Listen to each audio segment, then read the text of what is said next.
What's happening, everybody? Justin, Bridgewater's Finest on YouTube, Blockbuster_guy on Twitter, and welcome to Week 5 of my weekly NFL pick show for the 2016-2017 NFL season. We're talking about Week 4. We had a pretty successful Week 4, except in the one area where I screwed up. Now let's talk about my straight-up record for last week and overall on the season. Last week, if you go by the picks that I made in the video, in the episode, I went 10-5. I made a mistake in the straight-up pool, and that was in the Houston and Tennessee game. On video, and you can go back to last week's video around the 33-minute mark when I talked about Houston, Tennessee, I said I took Houston straight up to win the game. So I must not have changed that in the actual pool.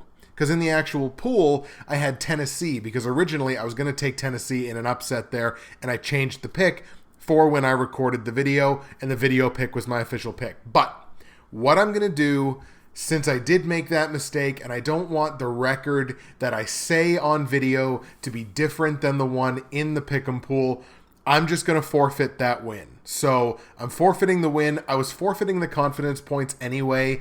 I got it wrong against the spread. I think I may have even gotten it wrong over under. No, I think the over under I got right on that one. But I'm going to forfeit that win. So we're going to go with this. Last week I was 9-6. I was actually 10-5, but straight up we're going to go last week I was 9-6. Still a successful week, 9 wins out of 15 games. I will take that any day of the week. 41 correct, 22 incorrect straight up on the season. That's the way we're going to go with it and just pretend that I got the pick wrong. So 41 and 22 on the season, 9-6 straight up. Against the spread and over under, I was also 9-6. So I will definitely take those numbers from a betting perspective. It was definitely a successful week in week 4. 9-6 against the spread. That has me 35-28 against the spread on the season. 9-6 over under has me 36, 26, and 1 push over under on the season. Taking a look at the platinum, gold, silver, and bronze picks from week 4, another very successful week there as well. Start with the bronze pick. I told you to take Arizona to beat Los Angeles. That did not happen. LA wins a close-scoring, close game, 17-13, so that was a straight-up loss. Against the spread, I told you to go LA plus 8 because 8 points was going to be way too many. That definitely worked out. Los Angeles plus 8. They won the game outright. And over-under, I told you to stay under 43.5 points. That definitely worked out in a game that they only scored 30. So it was a straight-up loss, but an against the spread and over-under win for the bronze pick. The silver pick, I told you to take Minnesota to beat the Giants on Monday Night Football. They did so handily in a 2-possession game, 24-10, so that's a straight-up win. Against the spread, I told you to go Minnesota -4. That worked out as well. And over-under, I told you to stay under 43.5 points, same as the bronze pick, and that worked out. So we swept the silver pick in week 4. Excellent results there. We go to the gold pick. I told you to take Denver to beat Tampa Bay. That was a 20-point win for the Broncos in Tampa Bay. The second straight game in Tampa Bay to be affected by a weather delay. We'll have to keep our eye on that moving forward. So Denver wins that. It's a straight-up win in the gold pick. Against the spread, I told you to take Denver -3 because I have no idea what Vegas was thinking on this game, but I'll take that money. Thank you very much. Denver -3. That's an against the spread win for the gold pick. Now, the over-under, I told you to go over 44.5. That didn't work out. They only scored 34 points. So that is an over-under loss on the gold pick, but we did win it straight up as well as against the spread. And for the platinum pick, I told you to take the Cincinnati Bengals to beat Miami. They did so handily by 15 points, 22-7. It was an against the spread win because I told you to go Cincinnati -7. We lost on the over-under again. All 4 of the games in the platinum, gold, silver, and bronze, you should have taken the under. That was my mistake. I apologize. Told you to go over 44.5. Didn't work out, so that was an over-under loss. So on the platinum pick, straight up win against the spread win, loss over-under. I was 4-0 against the spread for the platinum, gold, silver, and bronze picks. That's awesome. We'll take that any day of the week. 3-1 straight up, although I did lose my second bronze pick of the season straight up. And over-under, we were 2-2 on those picks. Taking a look at the straight-up private pick'em pool, I remain in first place in that league. Still have my lead. Actually, the lead extended a little bit. I believe it's up to 10 confidence points now. 362 out of 528 possible confidence points. That is a clip of 69%, and that has me as the overall leader. In week 4, I picked up 75 out of 120 possible confidence points. That is a clip of 63%. Was not good enough to win the week. Shout out to our week 4 winner in the straight up pool, BradysBack, otherwise known as Garoppolo for MVP, Holly Gordon. She's been a listener of mine for a number of years, very active on Twitter. We talk on Twitter quite a bit, and that it might be the second straight week that Holly's won the straight up pool. Did she? No, sorry, I won the straight up pool last week. She won the against the spread pool in week 3. But hey, that's a great win for BradysBack. 11-4 straight up, 94 out of 120 possible confidence points. That's a clip of 78%. That's an excellent week. So shout out to Holly, BradysBack, Garoppolo for MVP for winning week 4, and to myself for remaining the overall leader. And now taking a look at the against the spread private pick'em pool, and it is a dogfight in that pool. It is a 3-way tie for first place in the against the spread pool. 3-way tie at 35 and 28 between myself, Halfmoon's pick, Stephen Coleman, another great prognosticator here on YouTube, as well as InAMinuteMan. All three of us are in a 3-way deadlock for first place in that league at 35 and 28. That's a clip of 56%. In week 4, again, I did go 9-6, so that's a clip of 60% against the spread in a week, and I'll take that any day of the week. Shout out to our week 4 winner, Holly Gordon. I mean, you are on an unbelievable hot streak here, Holly. It is really something to watch. BradysBack, otherwise known as Garoppolo for MVP. Holly Gordon wins the week, and that is her second straight win in the against the spread private pool, so big time props go to Holly Gordon there. She was 11-4 against the spread last week. That's amazing. A 73% clip. That's great. She is right on our heels here in the against the spread pool. So again, Halfmoon's picks, myself, and InAMinuteMan are in a 3-way deadlock in the against the spread private pick'em pool. So shout out to those 3 folks for being in a 3-way heat at the top, and shout out to Holly Gordon, BradysBack, Garoppolo for MVP for winning week 4. Now I'll take a quick peek over in Fantasy Corner, and I had an excellent week with my 8 fantasy teams. In week 4, I went 7-1 across those 8 teams. It was an excellent week, and it was just what the doctor ordered for my fantasy teams. Some of them have been struggling, but a 7-1 week, we'll definitely take that one. In the YouTube Prognosticators Fantasy Football League, I did pull out the expected win over Gavin OC4. I got to shout out Gavin for a second because I guess he's having trouble accessing his team, so that definitely sucks, and we'll see what we can do maybe about trying to get you back into your team, Gavin. So that's unfortunate there. So special shout out to Gavin for really dealing with a tough situation there. That evens my record in that league at 2-2. My week 5 matchup is against Blue Roof Bandits. Now, that is a projected win for me, but it's extremely close. It's just within a couple of points. And it may very well come down to whether or not I have Carson Palmer available. Carson Palmer, of course, suffering a concussion in week 4. It's a quick turnaround. Arizona plays on Thursday Night Football, so I don't know whether I'm going to have Palmer available. If I have to go with Tyrod Taylor, you know what? It's going to be close. So shout out to Gavin for last week's matchup, and again for the unfortunate situation of having trouble getting into his team. And shout out to Blue Roof Bandits. I'm looking forward to an excellent week 5 matchup. Bring it on.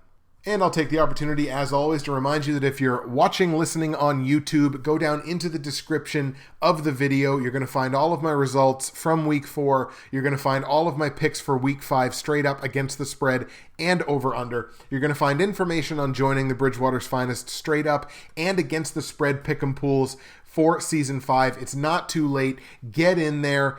Get yourself a shout out. If you win a week, you're going to get shouted out on the show for hundreds of people to hear. So, hey, why not do it? Get in those leagues if you're not in them as of yet. You're going to find that information down there. You're also going to find information on other high-quality NFL YouTube prognosticators who get on here and do this every single week, as well as a link to our Facebook page, the NFL YouTube Prognosticators. If you're listening on SoundCloud or iTunes, search NFL YouTube Prognosticators. on Facebook. The group is growing really quickly. We're getting actually a lot of new members in the group. It's really exciting. So if you haven't joined up yet, get yourself joined up. We talk football every single day of the week. There's lots of talk. There's trash talk. There's just fun content. And that's just the hub for everybody's videos when they get them done. So make sure you join the Facebook page. Get in on the fun. So we've only got 14 games on tap this week, so it's one fewer game than last week. Let's get into the picks. We're going to start with that aforementioned Thursday night football game, which is the San Francisco 49ers playing host to the Arizona Cardinals. As I mentioned, the health of Carson Palmer could very well dictate who ends up winning this game.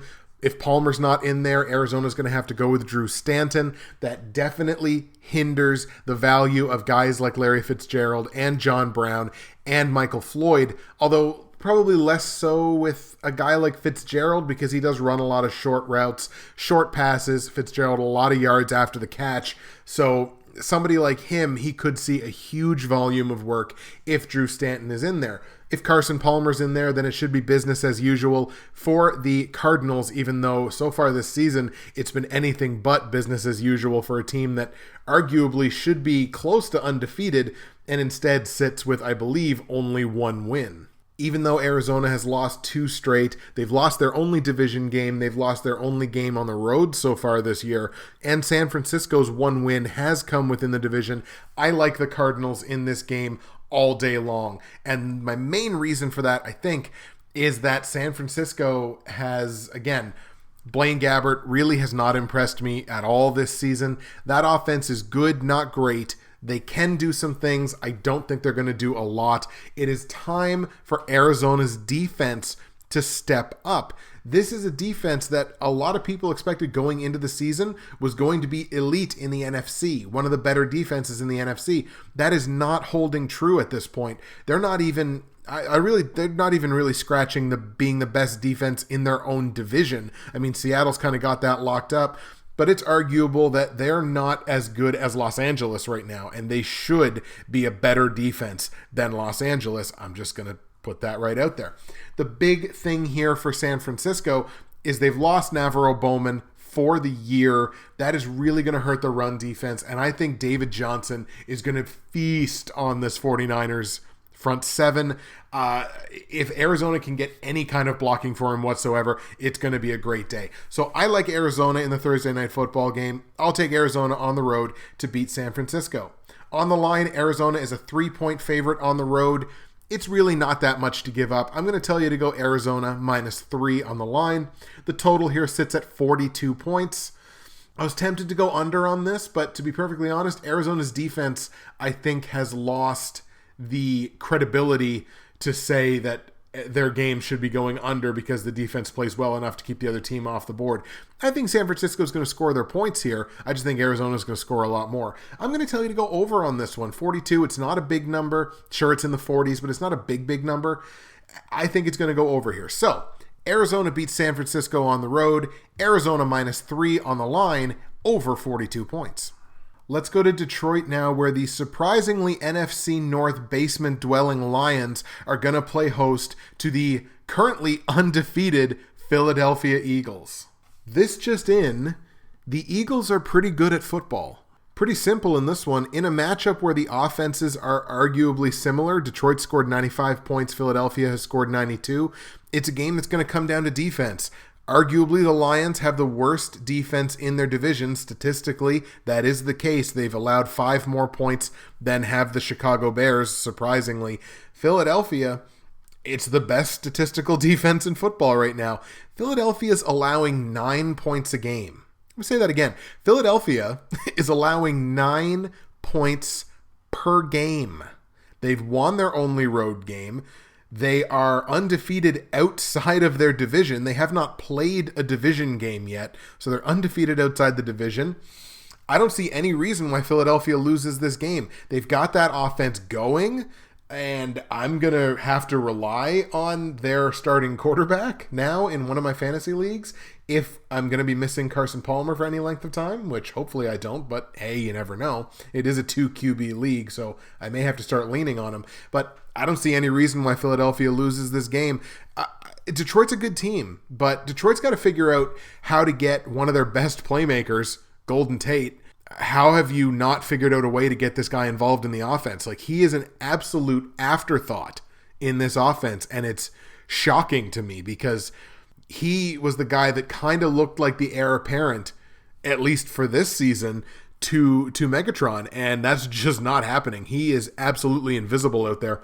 So unless they can get him going, I like Philadelphia here all day. High tempo offense, elite, unreal defense. I think this is Philly all day. I'm going to take Philadelphia, second straight road team, to beat Detroit in Detroit. On the line, Philadelphia only favored by 2.5 points. Jump on that line before it grows. Philadelphia minus 2.5 all day. Total for this game is 46 points.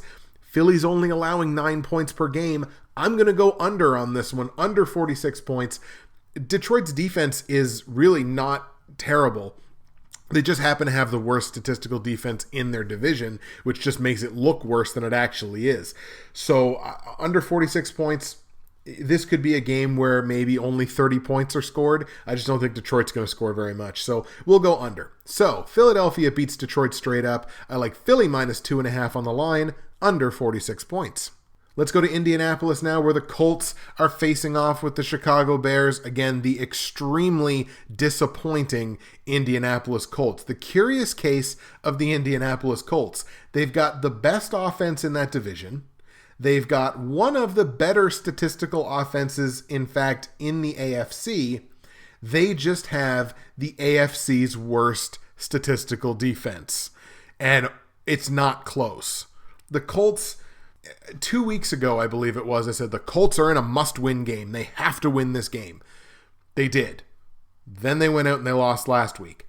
I'm going to say it again. The Colts are in a must-win game. If the Colts don't win this week, season could be over. They're already 2 games behind Houston. They're already 2 games behind the wild card, because right now the wild card spots in the AFC are held by Oakland and Baltimore at 3-1. So they're already 2 games behind in terms of the wild card. Indy's got to get it figured out.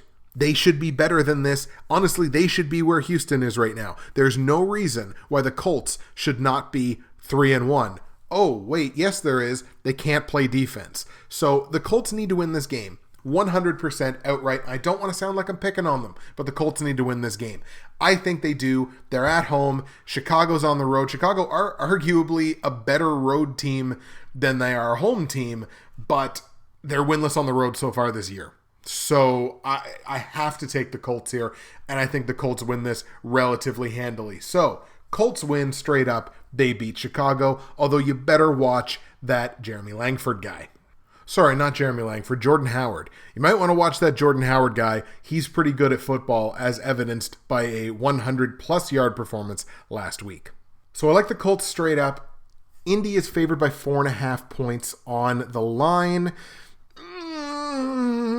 Do I want to hedge my bets? I'm not gonna hedge my bets. Look, Indy needs to win this game. They got to come out with fire. I think they do. I'll take Indy minus 4.5 on the line. Maybe it's a little much. Maybe you might want to consider hedging your bets there. But I like Indy minus 4.5. The total in this game is 47.5 points. I'm going to say stay under on this one just because these two offenses, the offense is good in Indianapolis. The defense is really bad. Chicago, the offense is not great. In fact, it's the lowest statistical offense in the entire NFC. And the defense is not great. But for some reason, 47.5 points, it seems like too much for me. Maybe, sort of. I think I'm actually going to change that on the fly. I'm going to tell you to go over on that one. Over 47.5 points in Indy, Chicago. So, Indy straight up. Indy minus 4.5 on the line. And changing things as we go. This game is being developed as we play it. Over 47.5 points. Let's go to Miami now, where the Dolphins are playing host to the Tennessee Titans in a game that could potentially be canceled due to lack of interest. But instead, no, you know what? That's unfair. This is actually going to be a really exciting game. It's two teams that are having problems playing defense right now, whose offenses are not great, but are certainly due to get a boost by virtue of the opponent that they're playing. Dolphins have won their only home game. Tennessee's 1-1 on the road, so they've won on the road this season. Titans haven't won within the conference. Miami has. Both teams are 1-2 outside of their own division. Tennessee can run the ball, Miami can't. Miami can throw the ball a little bit, Tennessee can't. Neither team can really stop the pass. Neither team can really stop the run. I think this is going to be an offensive as hell game. And ladies and gentlemen, I have zero faith in the Miami Dolphins. I'm going to go with Tennessee in the upset. I think Miami is a well-coached team that, for whatever reason, can't put it together. I like Tennessee better at quarterback. I like Tennessee better at running back. I like Miami better at wide receiver. I don't like either of the defenses, but I like Tennessee. Call it an upset if you want. I'm going to take the Titans on the road to beat Miami in a game that I think is going to display no defense whatsoever, so I'll take Tennessee in a bit of a shootout. On the line, Miami is 3.5-point favorites at home. Do not take that. Take Tennessee plus 3.5. Even if you don't think Tennessee is going to win the game, hedge your bets because I think it's going to be close. So I like Tennessee straight up. I'll take Tennessee plus 3.5 on the line. The total here is 43.5. Do yourself a favor and take the over. These are not good offenses, but they're really not good defenses. And I think points are going to be put up in this game in bunches. Take over 43.5. So Tennessee straight up. Tennessee plus 3.5 on the line. Over 43.5. All right, I like this. I like how this is going. Let's pick up the pace. Minnesota going to be playing host for the second week in a row, this time playing host to the Houston Texans. Minnesota was incredibly impressive to me under the bright lights of Monday Night Football last night against the New York Giants. Now, granted, the Giants are not having a great season right now, but they're not having a bad season. They were 2-1 going into last night's game, and they were absolutely outclassed by an elite defense and an offense that knows how to move the football, move the chains, get first downs. That trade for Sam Bradford could wind up being massive for a team that could win the Super Bowl this year. Oh my God, did I just say that? Did I just say the Minnesota Vikings could win the Super Bowl this year? I definitely just said that. Write it down and remember where you heard it. The Minnesota Vikings could very easily at least represent the NFC, if not win the Super Bowl this year. It's going to be tough sledding against a team like Philadelphia, but that's a game that I want to see in a big bad way. Minnesota and Philadelphia in the NFC Championship game, yes please, defense first, what a game that would be. In any case, let's get back to this one. Minnesota, great showing last night on all sides of the ball. Bradford moved the ball well. They ran the ball well with McKinnon and Asiata when they let him get some touches. But McKinnon basically as the feature back. I think Minnesota looked great last night. You take a look at the other side, Houston. They're a team that, look, they're doing well. They're 3-1, but they're still being outscored in general on the season, giving up 73 points while only scoring 69. It's worth pointing out all three of Houston's wins this season have come at home. It's also worth pointing out that they did win their only non-conference game. Houston can definitely run the ball. They're putting up a little over $110 per game on the ground, but try running into that Minnesota front seven. And if you want to try throwing the ball, Brock Osweiler, try throwing against that secondary. That secondary last night made Eli Manning look not good. And if they're going to make Eli Manning look not good, they're going to make Brock Osweiler look not good. I like the Vikings here all day, every day. I'm going to take Minnesota at home. Minnesota is going to move to 5-0. Holy cow. 5, by the way, is the same number of points they are favored by on the line. Minnesota -5, and I like that. I'm going to tell you to take Minnesota -5 in this football game. The total is 39.5. That's a low total. I'm still going to tell you to go under on it because guess what? Houston can play themselves some defense as well. Houston's no pushover when it comes to defense, even without J.J. Watt. This is a team that can play some defense. Their secondary is pretty good. Their front seven is pretty good. They can get a pass rush on you even without J.J. Watt. So it is conceivable that this is going to be a pretty low-scoring trench battle, really focused on the run game. So 39.5 points. I'm going to tell you to go under on it. But I like Minnesota straight up to beat Houston. Minnesota -5. Under 39.5 points. Then we come to arguably the most intriguing matchup of the week, and that is the Denver Broncos playing host to the Atlanta Falcons. One of the best defenses in football, taking on right now, statistically, far and away, the best offense in football.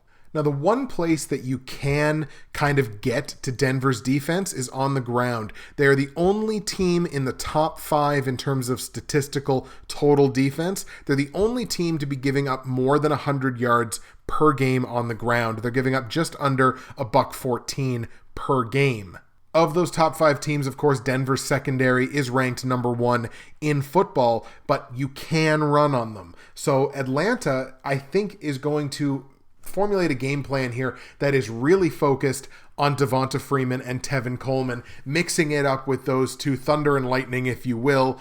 I think that has to be the game plan here for Atlanta. If they try to take it to the air, they're going to have to do it in a very smart way because that Denver secondary is opportunistic and they feast. So they're really going to have to be careful with what they do with the ball through the air. Now, Matt Ryan is off to an unbelievable start to the season, so it's not like he's some kind of shrinking violet back there, but you really got to be careful because you're playing with fire with that Broncos secondary. So if Atlanta keeps the game on the ground, it gives them a great chance to win here, especially not really knowing who's going to be playing quarterback for the Denver Broncos. As of right now, I don't have an injury report right in front of me on Trevor Siemian. Whether he'll be able to play this week or not is still a question mark to me. If you're looking for my opinion on which quarterback would play, I think you start Paxton Lynch.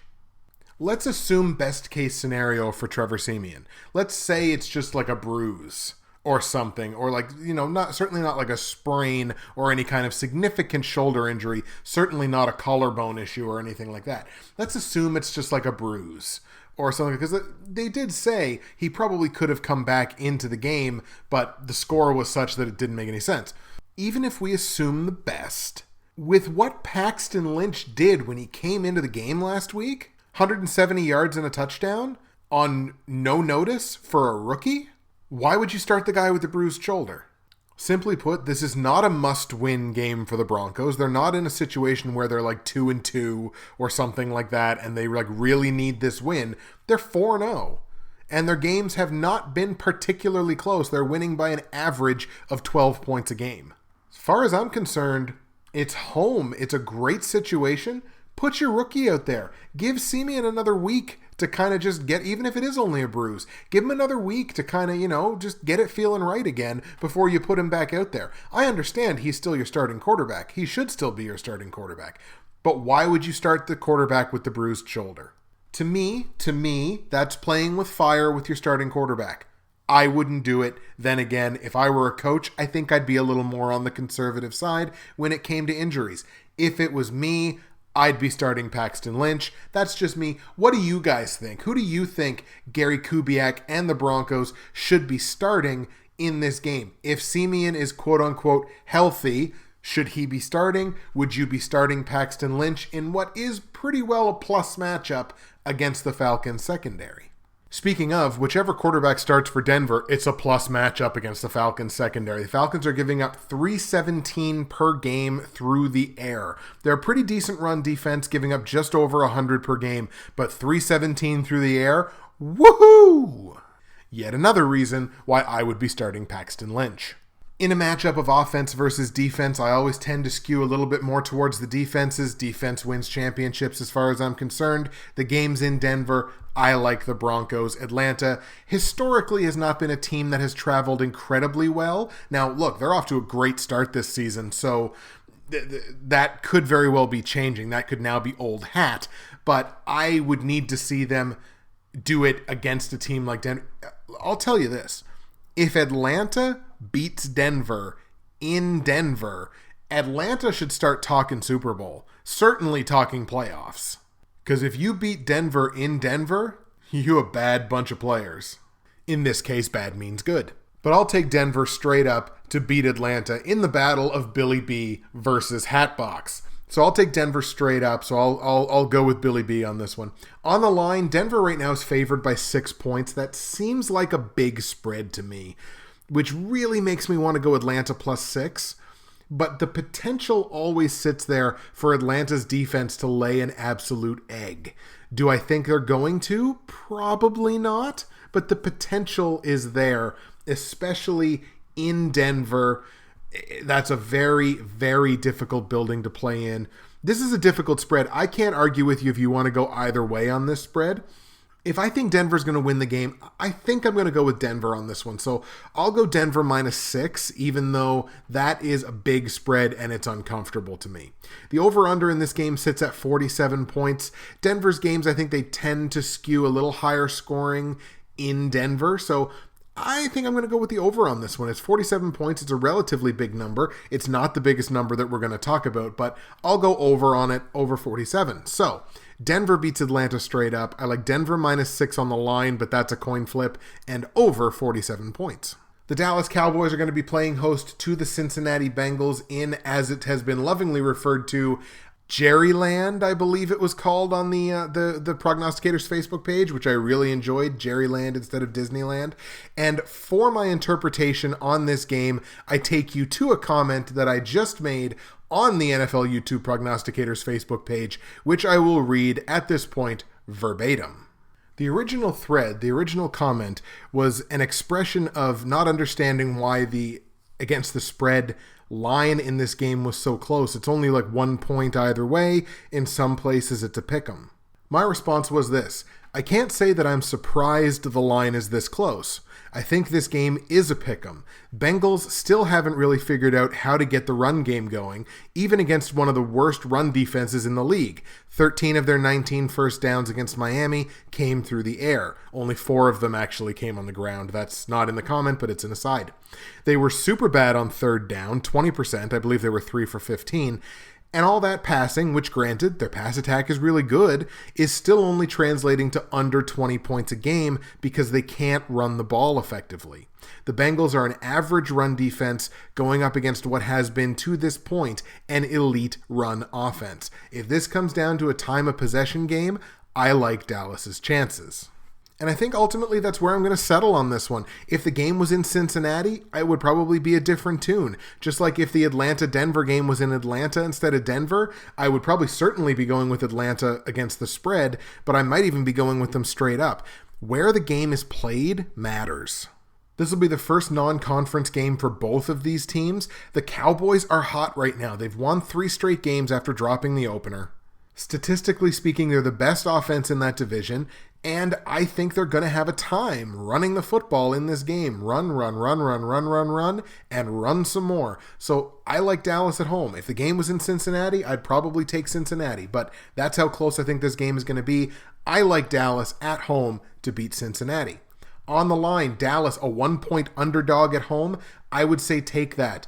I think Dallas is going to win. That's who I'm going to take. If it's a pick'em, I like Dallas. I'd take them. So Dallas +1 on the line. Dallas straight up to win the game. Over/under in this game is at 45 points. I'm going to tell you to take the under because I think it's going to be run. That drains a lot of clock. I think ultimately you run out of time to get up over 45 points. So I'll take the under in that one. Dallas beats Cincinnati straight up. Dallas +1 against the spread. Under 45 points. San Diego versus Oakland in Oakland, which I would say would be like a home team for both games, or for both teams rather, if it wasn't Oakland and their fans weren't really, really scary.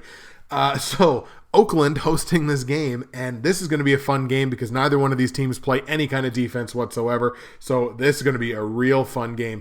I think this is the largest number that we're going to look at this week. It's the only one thus far anyway that is over 50 points. I like Oakland in this one based on the fact that it is in Oakland. I really don't trust San Diego. They gave it away last week against Breeze and the Saints. That's a game that they should have won. Now they're going to go into Oakland, a difficult building to play in, and play a Raiders team that, again, not great on defense, certainly not great on defense, but they got a quarterback back there that loves to generate comebacks. So even if San Diego gets out to a lead, at no point is San Diego going to feel safe in this game. I like Oakland straight up to beat San Diego in Oakland. On the line, Oakland is favored by 4 points. I'm going to tell you to take that. Oakland -4 over San Diego. The over-under, as I mentioned, 50.5 points. I'm going to say go over on it. Neither one of these teams can play defense. So go over on that total in a big, bad way. Oakland beats San Diego. Oakland -4 on the line, over 50.5 points. The Buffalo Bills will cross the country into LA to play the Rams. And this is going to be a fun game. This is the first time that Los Angeles is going to be facing a team outside of their conference. Obviously, they're 3-1 against the NFC. They've done very well. Let's see how they're going to do against an AFC team. Buffalo has already won their only game against an NFC opponent. They've won 2 straight games. The offense is looking better. Tyrod Taylor, he's looking better. LaShawn McCoy looking way better. This Bills offense kind of cooking a little bit, and they've got some momentum. I've talked about it before. Rex Ryan is a front runner. So is his brother. When they're going good, it's going great. When it goes bad, you almost can't get it back. That's just the live by the sword, die by the sword, Rex Ryan coaching philosophy. Despite the fact that the Rams are 3-1, they are still getting outscored in total on the season. So that was, of course, attuned to one blowout loss because they've won 3 straight games. But they are still getting outscored in general. Buffalo is outscoring opponents in general. I think Buffalo moves the ball better.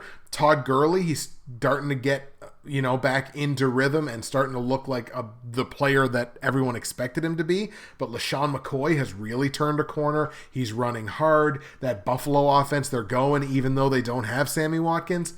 I like Buffalo in this game, to be perfectly honest. Even though the game's in LA, I like the Bills. Maybe call it an upset if you want to. I like the Bills to beat the Rams in Los Angeles.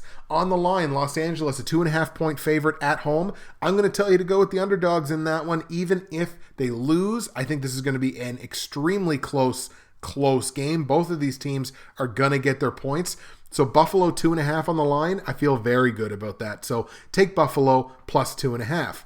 Total in this game is 40 points even.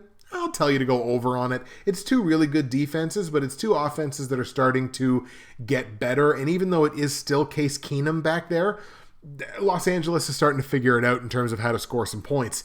So I think 40 points, it's deceptive. I think this is going to not go over it by a ton, but I think it's going to go over it. So I like Buffalo to beat Los Angeles. I like Buffalo plus 2.5 and over 40 points. And the last game we're going to look at before we get into the platinum, gold, silver, and bronze picks for Week 5 sees the Carolina Panthers playing host to the Tampa Bay Bucks. Very simple story in this game.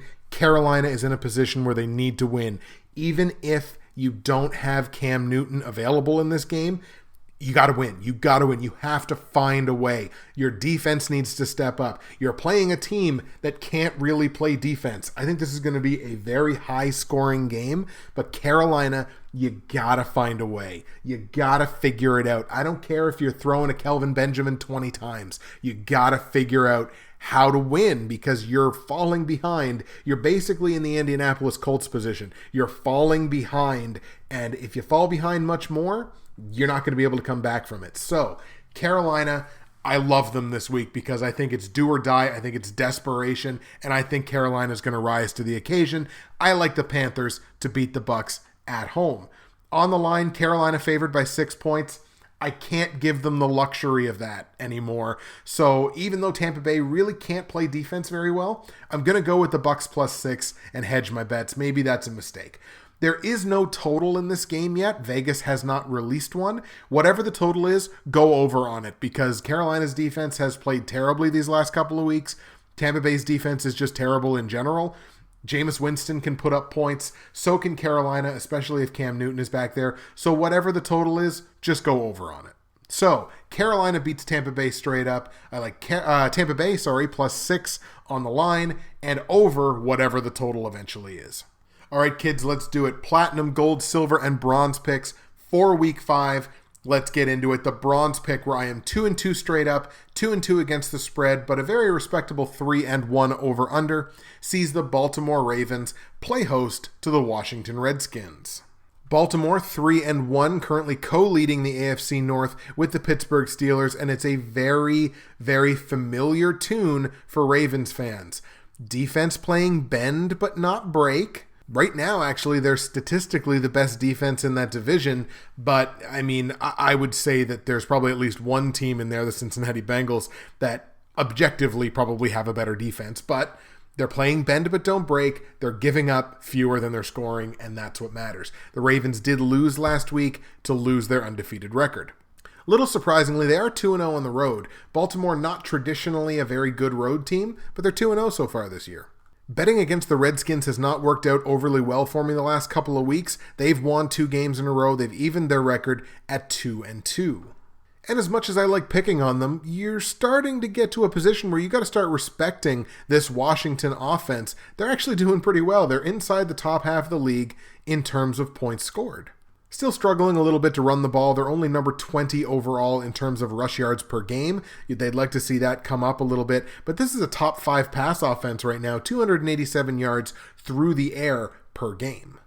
Washington's problem is and always will be, it seems, their defense. You can run on this defense. You can carve up that secondary, especially now with no D'Angelo Hall, arguably the second best member of their secondary behind Josh Norman. That's a problem, and I think it's going to continue to be a problem this week. I like Baltimore at home to beat Washington. Washington, I don't believe... Oh, actually, they did. They did win their only road game so far. I didn't think they won their road game, but it turns out they did. So they are 1-0 on the road. That's worth taking into consideration, as well as Baltimore. They have lost a home game so far this year, but I like the Ravens. I think the Ravens are going to be able to do pretty well whatever they want on offense, and it's going to be Washington's responsibility to try to keep up. Don't think that's going to happen. I like Baltimore. On the line, the Ravens are only favored by 3.5 points at home. That's not too many. I'm going to tell you to take that. So Baltimore straight up and Baltimore minus 3.5 on the line. The total in this game is 46.5. I would say take the over on that one pretty comfortably. Washington's defense, certainly nothing to write home about. And Baltimore, as I mentioned, kind of a bend but don't break. Washington's going to get their yards and they're going to get their points. 46.5, I think it's too many. So, for the bronze pick, I like Baltimore to beat Washington straight up. I like Baltimore minus 3.5 on the line. And I like over 46 points. My silver pick, where I am 4-0 straight up and most effectively, most surprisingly, 4-0 against the spread. Extremely happy with that. I'm also 2-2 over under, so hey, we're 500. Can't hate that. The Pittsburgh Steelers playing host to the New York Jets, and typically I would not have this game anywhere near this high because I think this is going to be a trench battle, a lower scoring trench battle, defensive battle. But Ryan Fitzpatrick, what's up, buddy? One game is a blip on the radar, but when you've thrown 9 interceptions in 2 games, that's a problem, a big problem. And Pittsburgh's defense finally showed up and looked like they were an actual NFL defense last week. They've got Le'Veon Bell back. I think they're going to be able to run the ball, even though that Jets run defense, that front 7, is very good for the Jets. Their secondary, also nothing to sneeze at. So I think this is going to be a low-scoring game, but I like the Steelers at home here. If the game was in New York, I certainly wouldn't have put this in the platinum, gold, silver, and bronze, but I may have even been tempted to go with the Jets in the upset. But I like Pittsburgh here based on it being at home. Steelers straight up. On the line, Pittsburgh favored by 7 points. That's too many in what I think is going to be a low-scoring game. So I'm going to tell you to hedge your bets there and go with the Jets plus 7. Total in this game, 48.5 points. Under. If Pittsburgh plays anywhere near what they played on defense last week, this game will stay under 48.5. That is criminal. That is way too many for this game. So, Pittsburgh beats the Jets straight up. I like the Jets plus 7 on the line, under 48.5 points. That's the silver pick. The gold pick, where I'm 4-0 straight up, 3-1 against the spread, and 2-2 over under, sees the New England Patriots traveling to Cleveland to take on the Browns. The only thing I'm going to say about this game, Tom Brady. New England straight up beats Cleveland in Cleveland. I like New England minus 10 on the line. There's no line too big for this game, quite frankly. Sure, it's Brady's first game, but it's Cleveland and it's Brady. So, New England beats Cleveland straight up. New England minus 10 on the line. 46.5 points. I think that's too many, actually, because I don't think New England gains anything by running up the score on Cleveland. So, I don't think they'll end up doing that. And Cleveland is playing what is still an underrated Patriots defense. I think they're going to really struggle to score points. Right now, the Patriots, they're the best statistical defense in their division. They're one of the best statistical defenses. In fact, in terms of points allowed, they are the best statistical defense in the AFC. So I don't think Cleveland's going to score a ton of points here for a team that's only scored 74 points in 4 games. I like the under in that one. 46.5 points. To me, it's too many. New England beats Cleveland straight up. New England minus 10 on the line. under 46.5 points. That's the gold pick.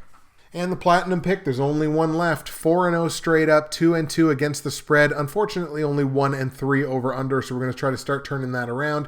The Green Bay Packers playing host to the New York Giants. Green Bay coming off of their bye week.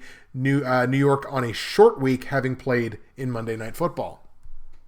And this is another one of those games where the offenses being equal, I tend to defer to the team that has the better defense, and the Packers are an underrated defense. If it weren't for Minnesota and how great Minnesota's defense has been, Green Bay would be far and away the best defense in their division. But of course, there's that little thing called Minnesota. But Green Bay, I think the offenses are, again, I think they're equal, even though the Giants are going to have trouble running the football sort of from here on out until Rashad Jennings comes back, though they did get a rush touchdown last night from their player that's got an awesome name, but I can't remember what it is right now. But he scored a rush touchdown last night on Monday Night Football. But I like the Packers here. I think overall on offense, they've got more weapons. If they can do anywhere near what Minnesota did last night in keeping Odell Beckham, making more sideline arguments than catches on the field, then I think they're going to have an excellent night. I like the Packers here all day, twice on Sunday, hopefully. Green Bay beats the Giants. On the line, Green Bay favored by 7 points, but that's too many. The Giants' defense is nothing to sneeze at. They are good. They can get pressure on Aaron Rodgers. That Green Bay offensive line, hopefully they rest it up on their bye week because they're going to have an interesting day on Sunday. So I like the Giants +7 here. I think they can keep it close enough, but I do like Green Bay to still win the game outright. Total here's 48.5 points. It's too many. Take the under on this one because, again, if they can't get Odell Beckham Jr. going, New York is going to struggle to put up their points. Green Bay is a good offense, but not a great one. They should be a great one on paper, but they just don't seem to have it all together just yet. So 48.5 points, to me, it's too many. Take the under. Green Bay straight up. New York Giants +7 on the line. Under 48.5 points. That is the platinum pick. No comments from SoundCloud this week, so we're going to go back to YouTube for the comment of the week from the Week 4 video. The comment of the week from Week 4 comes from Sean P. Hang with Sean, another NFL YouTube prognosticator, who commented on the video last week. Listening to you discuss Garoppolo being 11-5 ATS and how great that is when I was 13-3 ATS this week in Gio's pool, but that's none of my business. Sean, you're not wrong. You're absolutely right. You were 13-3 in week 3, and that's excellent. You didn't do it in my pool. If it was done in my pool, I would have mentioned it, and you would have won, and I would have been singing your praises for 13-3, because that's a fantastic week. It wasn't in my pool. I can't make mention of it, but it is worth noting you were 13-3 in week 3, which was excellent. But hey, consolation prize, you were my comment of the week from the week 4 video. Thank you very much, Sean. All right, folks, that is going to do it for week 5 in the NFL. Going to get you out of here now on my CFL picks for week 16 in the CFL season. Last week, finally got back on track here. Went 3-1 in the CFL in week 15, which was great. We're back up to an even record of 10-10. In the CFL in week 16, I like Ottawa at home to beat Saskatchewan. I like BC on the road to beat Winnipeg. I like Edmonton on the road to beat Montreal. And I like Toronto at home to beat Calgary, a team that's got nothing to play for. That's it for me. Justin, Bridgewater's Finest on YouTube, Blockbuster_guy on Twitter. Week 5 is in the books. Thank you very much for watching and listening, and we'll see you again in week 6. Good luck this week.